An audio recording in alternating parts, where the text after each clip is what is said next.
Hanggang saan nga ba kayang dalhin ng pag-ibig ang isang tao? Sa mga kwento ng pagmamahalan, madalas nating marinig ang mga salitang, para sa pag-ibig, handa akong mamatay. Ngunit paano kung ang handa palang gawin ng ilan ay hindi ang mamatay, kundi ang pumatay? Kapag ang pagnanasa ay nalaso ng selos, at ang puso ay nilamon ng puot, may mga taong kayang tumawid sa linya ng tama at mali. At ang kapalit ay buhay ng isang inosente. Balikan natin ang kwento ni Moriah Wilson. Welcome to Pinoy Crime Journal. Dito sa ating channel, susuriin natin ang mga totoong kwentong krimen na gumimbal sa iba't ibang bahagi ng mundo.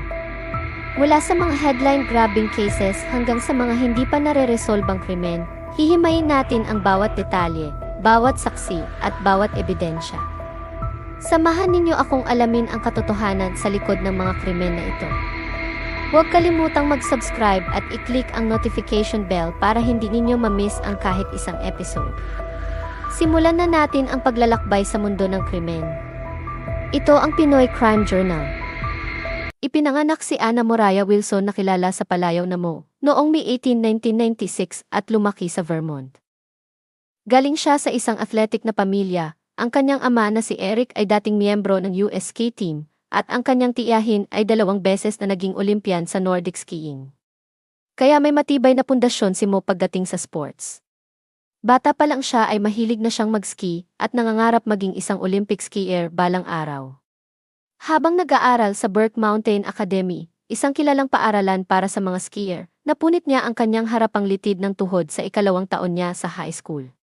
Noong panahong iyon, pangatlo siya sa buong bansa sa giant slalom para sa kanyang age group, isang uri ng ski race kung saan kailangang dumaan ang mga kalahok sa magkakahiwalay na gate habang mabilis na bumababa sa bundok. Makalipas ang 3 taon, napunit ulit ang parehong litid matapos lamang siyang sumali sa Dartmouth Ski Team, isang pangarap mula pagkabata na natupad niya. Para mas mabilis ang paggaling, sinubukan ni Mo ang pagbibisikleta bilang bahagi ng kanyang rehab, at doon niya unti-unting minahal ang bagong sport. Habang kinukuha ang kanyang engineering degree sa Dartmouth, mas naging seryoso siya sa cycling. Pagkatapos ng ilang buwang rehab, tuluyan nang ibinaling ni Mo ang atensyon sa pagbibisikleta. Sa loob lamang ng 3 taon sa mga gravel at mountain bike races, kinilala siya bilang pinakamahusay na off-road cyclist sa buong US. Iniwan niya ang kanyang full-time na trabaho at sa tulong ng mga sponsors, kaibigan at pamilya, buong puso siyang tumutok sa bagong karera. Lumipat si Mo sa San Francisco para mag-focus sa kanyang cycling career at mabilis siyang umangat sa mundo ng sport. Sa loob ng 2 taon at kalahati sa California, natupad niya ang pangarap na maging isang professional athlete. Noong panahong iyon, nagsimula na rin siyang magplano na bumalik sa Vermont. Pangarap din ni Mo na gamitin ang kanyang platform bilang cyclist para makapagbigay pugay at makabawi sa komunidad na tumulong sa kanyang paghubog. Ngunit ang mga pangarap niya ay maglalaho sa isang iglap. Lumipad si Mo papuntang Austin, 1 linggo bago ang kanyang ika-26 na kaarawan para lumahok sa 150-mile gravel locos race kung saan isa siya sa mga inaasahang mananalo. Nanunuluyan siya noon sa bahay ng kaibigang si Caitlin Cash. Pagbalik ni Caitlin sa bahay bandang 10 ng gabi, nadatnan niyang walang malay ang kaibigan. Agad siyang tumawag sa 911 at sinabi sa dispatcher na hindi humihinga ang kaibigan, hindi rin ito nagigising, at may dugo ito sa mukha at likod ng ulo. Pinayuhan si Caitlin na simulan ang CPR, pero pagdating ng mga pulis, huli na ang lahat, patay na ang dalaga. Sa unang tingin, inakalang biktima si Mo ng matinding pambubugbog, pero may natagpo ang hindi bababa sa 3 basyo ng bala sa sahig malapit sa kanyang katawan. Agad na napag-alaman ng mga pulis na binaril si Mo sa ulo at dibdib at iyon ang ikinasawi niya. Isa sa mga bala ay dumaan sa kamay ni Mo na posibleng naitaas niya sa pagtatangkang ipagtanggol ang sarili bago tuluyang tumama sa kanyang ulo. May isa pang tama ng bala sa kanyang ulo at ang isa naman ay dumiretso sa kanyang puso at lumabas sa sahig. Ayon sa investigasyon, nagsimula ang pamamaril sa may pintuan ng 2 palapag ng apartment at lumipat papasok hanggang sa bathroom kung saan natagpuan ang kanyang katawan. Pinaniniwala ang tinangkapan ni Mo na tumakas mula sa salarin. Ang nakapatay sa kanya ay tumayo sa ibabaw ng kanyang katawan at binaril siya ng 1 pang beses. Walang senyales ng sapilitang pagpasok o pagnanakaw sa loob ng bahay. Kaya para sa mga investigador, mukhang personal ang motibo ng pamamaslang, parang isang execution style na pagpatay. Habang iniimbestigahan ang insidente, kinausap ng mga pulis ang umiiyak na si Caitlyn. Tinanong siya kung may nobyo ba si Mo, na sinagot niya na wala. Ikinuwento ni Caitlyn sa mga investigador na bago mangyari ang trahedya, nakipagkita si Mo sa kaibigan niyang si Colin Strickland, isa ring sikat na cyclist. Ayon sa notification na natanggap ni Caitlyn mula sa kanilang electronic door lock, bumalik si Mo sa apartment bandang 8:36 ng gabi.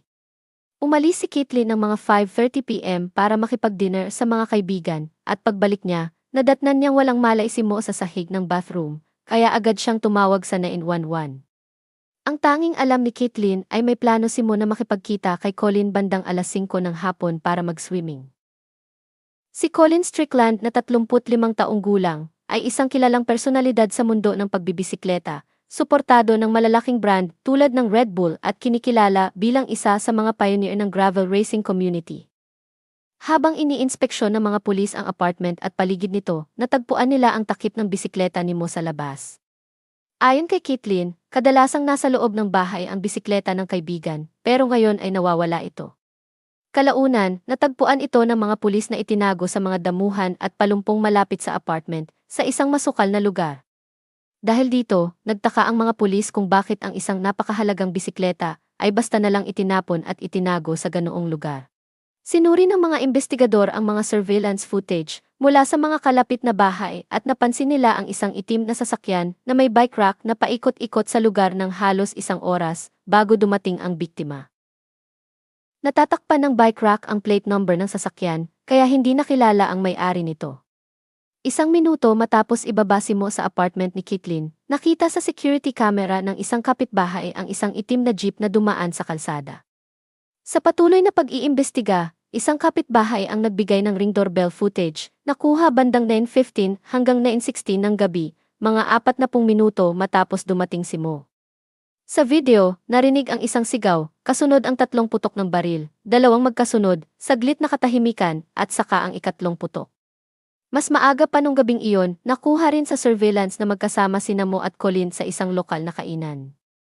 Bago iyon, nag-swimming muna sila at pagkatapos ay sumakay sa motorsiklo ni Colin pabalik sa apartment ni Caitlyn. Dahil si Colin ang isa sa mga huling taong nakasama ng biktima, agad siyang pinuntahan ng mga investigador kinabukasan. Naabutan nila ang binata sa kanyang garahe. Ipinaalam ng mga pulis kay Colin ang pagkamatay ni Mo at sinabi rin nilang isa itong kaso ng homicide. Kitang-kita sa mukha ni Colin ang pagkagulat. Inamin niyang magkasama nga silang 2 kagabi at inihatid niya ang dalaga pa uwi sa apartment ng kaibigan nito. Nakumpirma rin sa CCTV footage na umalis siyang mag-isa sakay ng kanyang motorsiklo. Habang kinakausap si Colin, napansin ng mga pulis ang ilang sasakyan sa kanyang driveway, kabilang ang isang 2012 model na Black Jeep Cherokee, na tugma sa nakitang sasakyan sa surveillance footage, bago at pagkatapos ng pagkamatay ng biktima. May bike rack din ito, tulad ng nasa video. Ayon kay Colin, ang sasakyan ay pagmamay-ari ng kanyang ka-roommate, na siya ring dati niyang nobya. Nang itsek ng mga investigador ang plate number ng sasakyan, nalaman nilang ito ay nakarehistro kay Caitlyn Armstrong, 34 na taong gulang. Nagkakilala sina Colin at Armstrong sa isang dating app noong 2019. May background si Armstrong sa larangan ng finance, isa siyang certified yoga instructor na sinanay sa Bali, Indonesia, at mahilig mag-travel. Pagkatapos nilang magkakilala, nahilig si Armstrong sa pagbibisikleta at nagsimulang sumali sa mga amateur races. Lalo pang naging malapit ang dalawa noong pandemya ng 2020, kung saan bumili sila ng bahay at nagsimulang magsama. Sumang-ayon si Colin na magpa-interview sa presinto.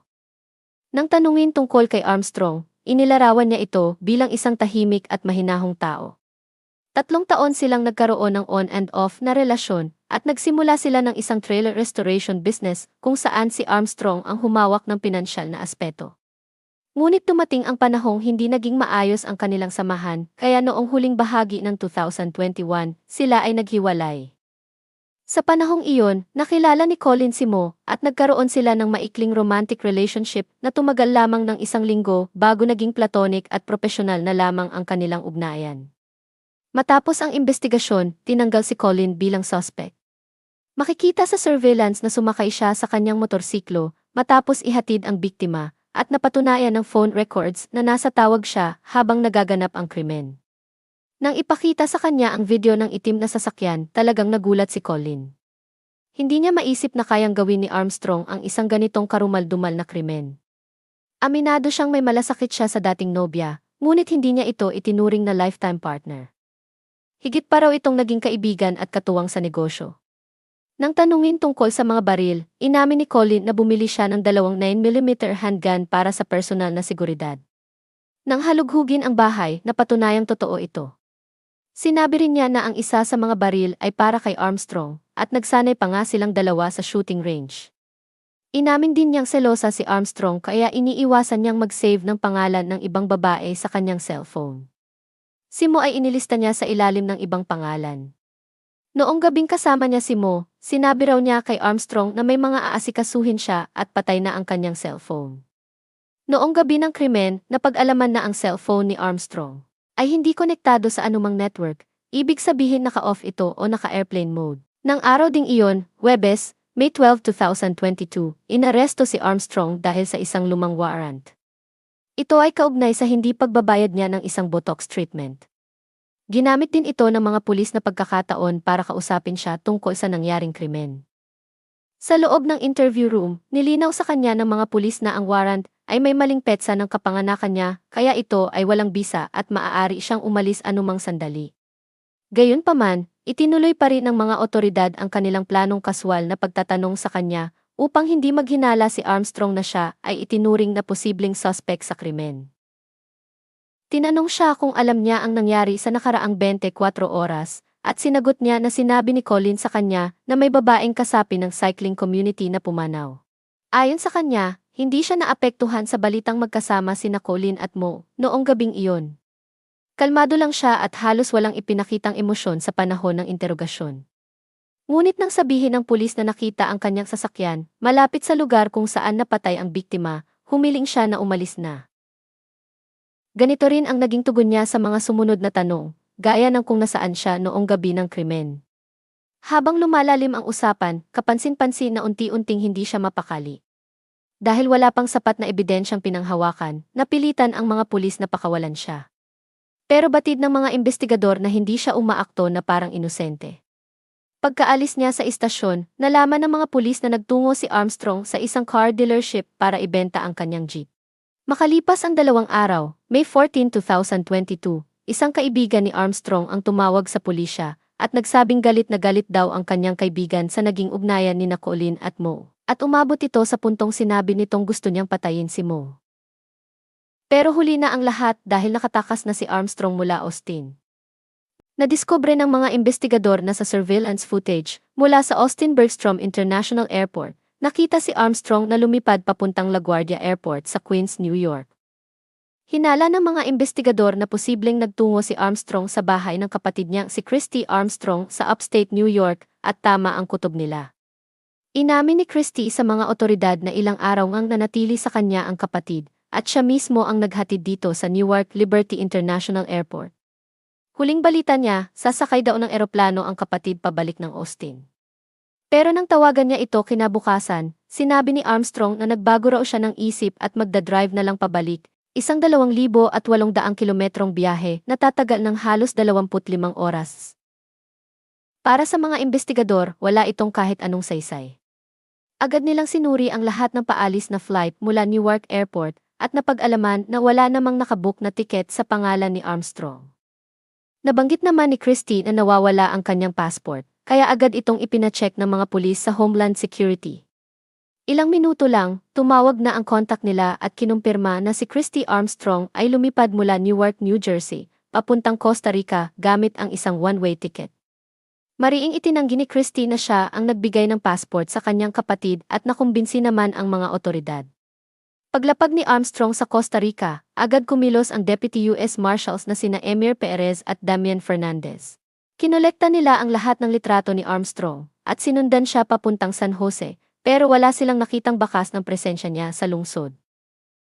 Isang buwan na ang lumipas nang tumakas si Armstrong at alam ng mga otoridad na magiging mahirap siyang hanapin kahit pa may tulong sila mula sa mga Costa Rican authorities at U.S. State Department officers. May nakuhang impormasyon ang mga pulis na si Armstrong ay naninirahan sa mga hostels sa Costa Rica. Ngunit libo-libong hostel ang naroon kaya parang naghahanap sila ng karayom sa dayami. Samantala sa Amerika, nahanap ng team ang phone number ng isang American businessman na pinaniniwala ang nakausap ni Armstrong. Isiniwalat ng naturang businessman na nakilala niya si Armstrong sa pangalang Beth. Ibinunyag din niya na nag-iba na ang itsura nito, pinutol na ang dating mahabang buhok at kinulayan ito ng brown na dati ay kulay pula. Hindi raw niya agad nakilala na si Beth ay si Caitlin Armstrong, pero sinabi niyang nakita niya ito sa isang yoga studio sa isang kilalang destinasyon ng mga turista sa Costa Rica. Dahil ito ang kauna-unahang konkretong lead nila, agad nagtungo roon ang mga investigador at sinuyod ang mga surveillance video, pero ni anino ng suspect ay wala silang nakita. Itinuon naman ng US Marshals ang kanilang investigasyon sa isa pang lugar sa Costa Rica, ang maliit na bayan ng Santa Teresa sa Pacific Coast.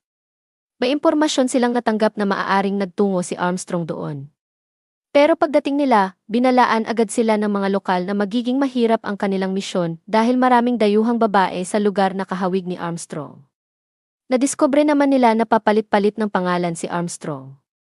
Isang lalaking may-ari ng isang restaurant at bar sa lugar ang nagsabi sa mga otoridad na may pumasok sa kanyang establishmento na nagpakilalang si Ari. Ayon dito, lumipat raw siya sa lugar upang magturo ng yoga. Maayos ang kilos nito at tila nais magsimula ng bagong buhay. Ayon sa lalaki, isang araw, napansin niyang may benda ang mukha ng dalaga. Nang tanungin niya kung anong nangyari, sinabi nitong naaksidente siya sa surfboard. Dahil isang surfing town ang Santa Teresa, hindi na niya ito tinanong pa dahil pangkaraniwan kasi ang ganitong insidente sa lugar. Hirap pa rin ang mga otoridad na mahanap si Armstrong kaya bilang huling pagsubok, nag-post sila ng isang ad sa Facebook na naghahanap ng yoga instructor.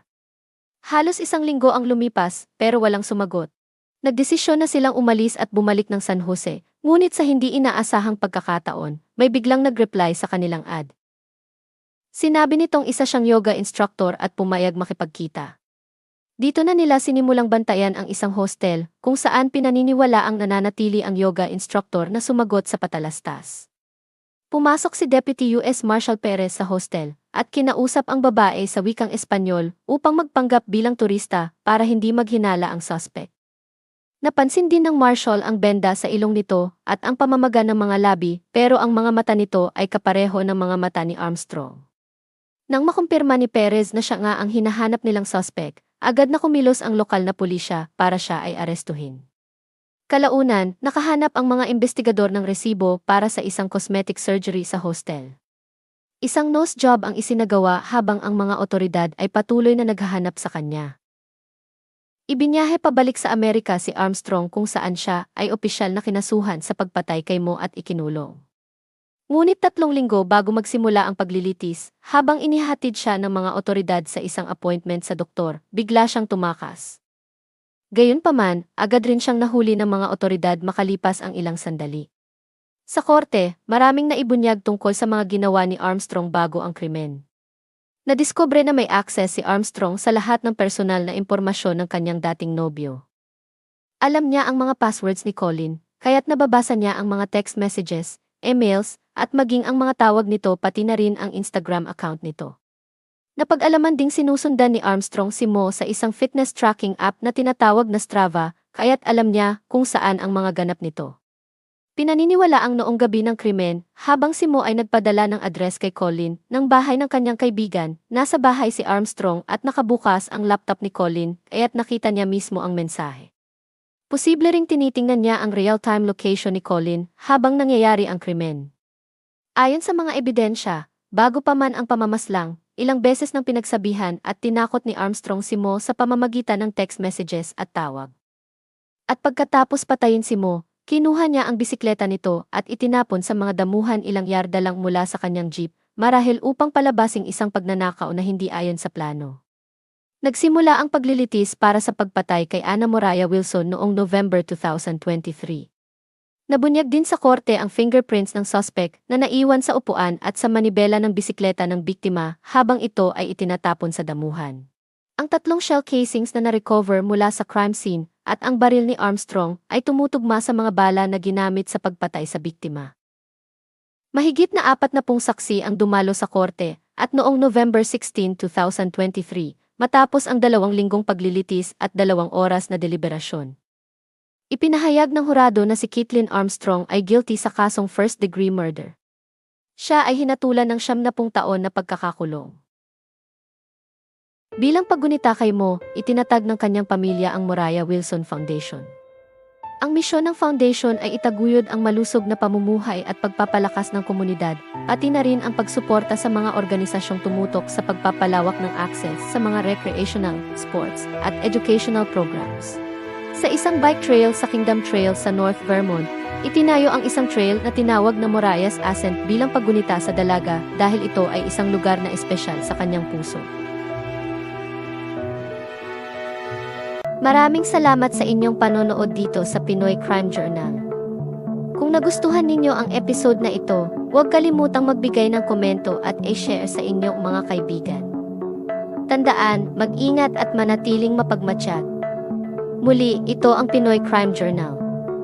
Hanggang sa susunod na episode, paalam at magandang araw sa ating mga taga-subaybay.